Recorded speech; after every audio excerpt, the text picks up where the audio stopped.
Hey there, folks. How y'all doing? Welcome to another edition here of Red, White, and Food with your host, Flag 7. How y'all doing? All right. We're going to be talking about all kinds of things, but before we do that, I need you to do two things for me. Number one, if you haven't hit that little subscribe button down on the bottom right, y'all go ahead and do that so you get notifications of what's going on and all that kind of stuff. The second thing is if you haven't checked out the introduction channel that I got up there talking about what we do and how we do it, y'all go ahead and take a look at that. But as a quick reminder, 3 things we talk about on this channel, just 3 things only. Numero uno that we talk about is we talk about our veterans and our first responders. We appreciate that. And y'all know at the end of every segment, I talk about a fallen veteran or first responder because they mean something to me right there. They do. And so we're going to talk about that today. We'll be talking about Sgt Dale Griffin out of Indiana. Second thing we talk about is food. We got some recipes. We got some victuals. We got cast iron cooking. We got omelets. We got meatballs. We got all kinds of things are coming. And also our menu's looking good for some new segments coming up. So you got to watch it for the victuals. They're good. Then the third thing that we talk about, one of my favorites. And y'all know what it is. Yes, sir. It's the beverage of choice. B-O-C.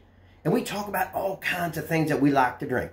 It could be one with alcohol. It could be a Mountain Dew. It could be a pop if you're from the South. It could be a soda if you're from the North. We talk about all things beverages. And folks, that's what we're fitting to do today. We're going to talk about beverages. Specifically, we're going to talk about bourbon. Ooh-wee! One of my favorite bourbons. We got, it's going to be some kind of good. Now, I also did a review on what the difference was between a whiskey and a bourbon in a previous thing, so y'all take a look at it, but real quick, because it's going to mean something to what we're talking about today. So there are a whole bunch of things that make something a bourbon compared to a whiskey. One of them is, has to be made here in the United States, right here, has to be made here. Doesn't have to be from Kentucky, that's where I'm from, it could be anywhere. One of the other things to call it a bourbon's got to be 51% corn. Now you may be saying, Flag 7, I don't care how much a percentage is in this and in that. I either like it or I don't like it. And I get that. That makes sense. However, folks, if you try bourbon and you say, I like that, you try another one, I don't like that, it could be because that mixture of rye could be different. So when you're looking for something down to wash that sandwich down or just sit you and have a cigar and just sit there and have a bourbon, you may be looking for something specific. So we're going to talk about that. So, what we're going to fit in to talk about today for bourbon. Larceny bourbon. Oh, man. This is not only a smooth tasting bourbon, it's funky like a monkey. I tell you, it's got a history that's going to be nutty. So, before we get going, I want to talk just a little bit about Larceny bourbon and the bottle. Now, to do that, I'm going to look out here, Chonder, and look at my audience and get that participation thing. And, oh, folks. I tell you what, today we got some good-looking men and women out there, some cowboys, cowgirls, yeah, And then we've got, oh dear, like my I can't say that, significant other tells me, she said, you know what, Flag 7? Some days you got a face for radio. Well, we got some of them out there too, right? I'm telling you what, somebody caught their face with a truck. Okay, let's pick somebody in the middle right there who's a little bit more on the good-looking side. I can say that. There's my buddy. There he is right there. Yeah, quite. Sean Gifford, my buddy right there. Stand on up, bud. All right, you got your spectacles on now. Take a look at this here bottle. This bottle. Now, what do you see? What do you think of when you see that, Sean? What do you think? You want to drink the rest of the bottle right now? No, Sean. No. Folks, it is so hard to get good help. I put it on that there Craigslist thing, and this is what you get. Let's try it again, my friend. Come on, Sean. What you see? Oh, yeah, what? You see kind of a keyhole right there, right? And then you see kind of keys around up here. And look at here. Look at Sean right there. There's a key. Oh, man. There you go, Sean, bud. All right, Hoss. Good job. All right. We'll give him some Tupperware. You get him some Tupperware? Yeah. All right. So let's talk about this because it's funky, right? So larceny, what does larceny mean? Larceny means to done steal.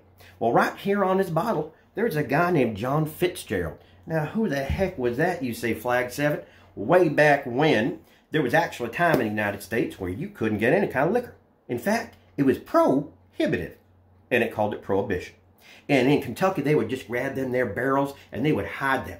And this feller, John Fitzgerald, he was a treasury guy.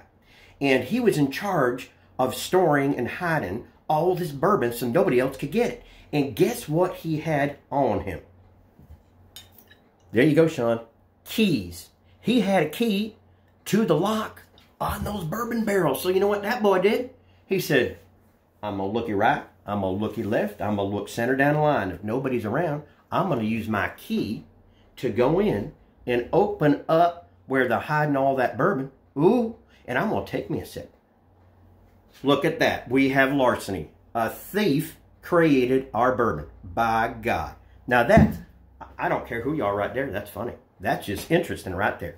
So a little bit more about it. So that's why we see the keys and we see the larceny and we see the keyhole on there. Kind of interesting stuff right there. So let's talk about the bourbon itself. Been around for a long time. It's underneath the old Fitzgerald bourbon name, which people have heard of. Then it got sold to Pappy Van Winkle. And if you're a bourbon person, by God, you know who that gentleman is right there. I mean, he's Mr. Bourbon. And now it's made in Bardstown, Kentucky by Heaven Hill Distillery. So it's been through all different types of things. Now, you say, Flag 7, why are you talking about this? Why did you talk about a percentage of corn? Because, ready? Larceny is got more of a wheat-based. While many other bourbons, they have a rye-based wheat bourbon. In fact, the percentages, I'm going to look at my notes right here. So larceny is 68% corn. Watch this, 20% wheat. That's 20% wheat and 12% kind of a mix of barley. Now, again, what does that mean to you? It means in general that this here larceny right now is about 20% more wheat-based. And so it's got a smoother, calm taste.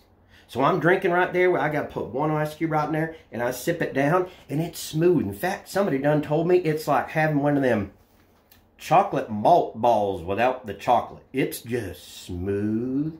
It don't have that kind of rye bite at the end. It just kind of mellows out. So it is a different type of taste in bourbon. Now you may say, guess what, Flag 7, I don't like that. I like Russell's. I like Michter's. I like Jim Beam. I like Woodford Reserve. I like Basil Hayden. Well, by God, then you do what you want to do. But I'm telling you, this bottle right here, not only is it different in what it's made out of, all right? It tastes good, but here it is, ready? It ain't no 50 bucks. It ain't no 40. It ain't no 30. It's about $25 every time. So it looks like this. In some of your states, you get it for 25, 26, 27. I got 25, 25, 75, 27, 27, going 20, 20, 25, 25, sold, 27. Y'all get it for a reasonable price. So again, we be talking about some wheat-based bourbon, some larceny bourbon with the key, made by somebody who stole it. Woo! Smooth as the day is long. Y'all got to try it. I'm telling you. So as we always do, we end our segment. We're talking about a fallen hero. And today, folks, this one just breaks my heart. It's never good when we lose somebody. But Sgt Dale Griffin out of Terre Haute, Indiana. That gentleman lost his life on October 27th of 2009 in Afghanistan. And folks, y'all be sitting down now.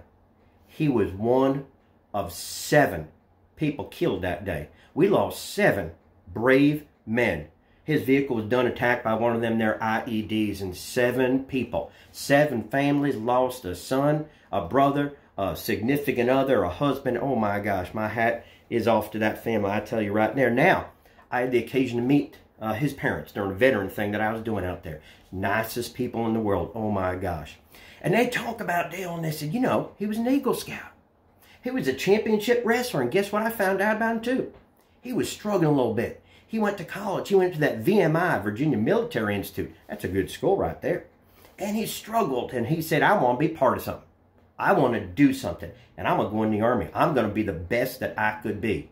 And this gentleman gave his life. Now, he was part of the 1st Battalion, 17th Infantry Stryker Brigade out of Fort Lewis, Washington. And one of his friends wrote, and I was doing some research down there, they said, this boy gave his life for his country. And he went there to serve other people. Yeah, he did. And nothing surprises me more from that gentleman. So, folks, as I tell you, go get you on that Google there. Go write Dale Griffin, right? Write down Afghanistan, Dale Griffin. Find out about this sergeant. Find about this fine man that gave his life for our country. So folks, as always, I appreciate your time. Hit that subscribe button. Y'all stay safe and healthy, and we'll talk to you soon.